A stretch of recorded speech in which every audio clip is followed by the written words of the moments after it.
Kita beralih ke informasi terorisme. Pemirsa, 23 tersangka teroris yang ditangkap di Lampung tiba di Bandara Soekarno-Hatta, Tangerang, Banten. Tersangka teroris yang dipindahkan diantaranya Z alias AS yang merupakan DPO Bom Bali 2002 yang juga merupakan salah satu tokoh pendiri Al-Jamaah Al-Islamiyah atau JI.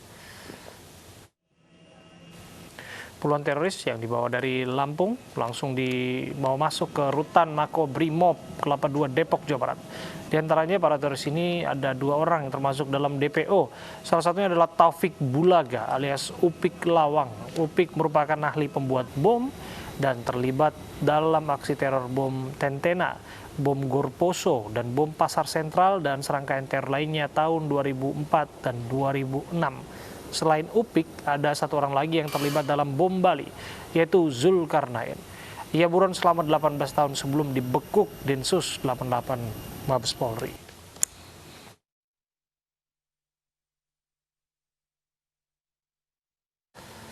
Selengkapnya terkait puluhan teroris yang ditangkap di Lampung tiba di Jakarta sudah bergabung bersama kami Kabak Penum Polri Kombes Pol Ahmad Ramadan. Assalamualaikum, selamat sore Pak Ahmad. Waalaikumsalam warahmatullahi wabarakatuh. Selamat sore, Mas Abraham. Ya, Pak Ahmad, bisa dijelaskan kepada kami beberapa teroris ini ditangkap di mana saja, khususnya yang sudah menjadi DPO 18 tahun kaitannya dengan bom Bali? Oke, saya jelaskan ya.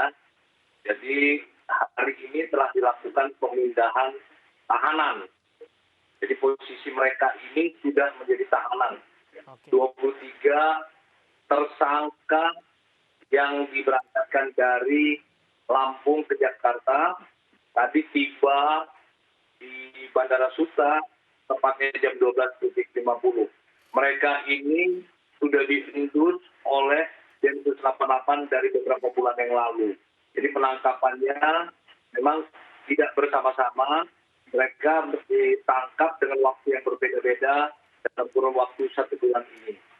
Sedangkan untuk 2, jadi dari 23 tersangka ini seperti yang dijelaskan tadi, ada 2 DPO Polri yang mempunyai peran sangat besar dalam tindak pidana terorisme di Indonesia.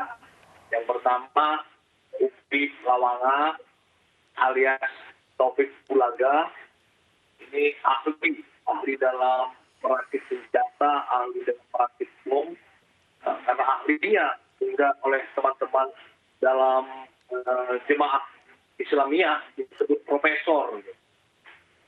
Dia ditangkap, disembunyikan oleh Zulkarnain.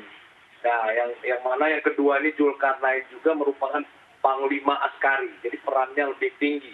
Dia posisinya sebagai Panglima Askari, ditangkap tepatnya pada tanggal 10 Desember 2020 jam 7.30 di Kabupaten Lampung Timur. Jadi saya ulangi, penangkapan mereka dalam waktu kurun 1 bulan. Jadi dengan di tempat yang berbeda-beda. Tapi semuanya berada di Provinsi Lampung. Baik, Pak Ahmad, apakah mereka yang ditangkap ini terlibat dengan kotak amal sebagai dana terorisme? Nah, oke, saya jelaskan. Dari 23 tersangka, ada 1 tersangka atas nama Dino Nurlianto sebagai pengelola salah satu yayasan BM Aba yang telah kita bicarakan kemarin, Abdurrahman bin Auf. Jadi dia perannya adalah sebagai pengelola dana, pencari dana, yang dana tersebut digunakan untuk operasional menjalankan pergerakan-pergerakan terorisme. Jadi diantaranya untuk latihan militer, untuk memberangkatkan anggota JI ke Suriah, dan untuk lain-lain, untuk kegiatan yang terkait dengan terorisme.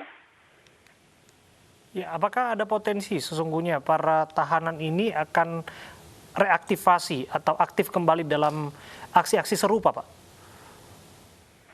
Tentunya kita mengantisipasi hal tersebut, termasuk dengan keterkaitan dari ke-23 tersangka tersebut. Makanya penahanan mereka dipindahkan dalam rangka untuk mengamankan para tersangka tersebut dari lokasi di Lampung. potensi-potensi itu ada. Tentunya upaya-upaya yang dilakukan bukan saja upaya gakum atau tindakan represif, tapi upaya-upaya persuasif seperti deradikalisasi dilakukan oleh anggota Polri untuk meminimalisir terdoktrinnya orang-orang dalam bentuk upaya-upaya terorisme di Indonesia. Pak, untuk penanganan teroris bom Bali 1 dan UPIK ini apakah akan dibedakan dengan yang lain?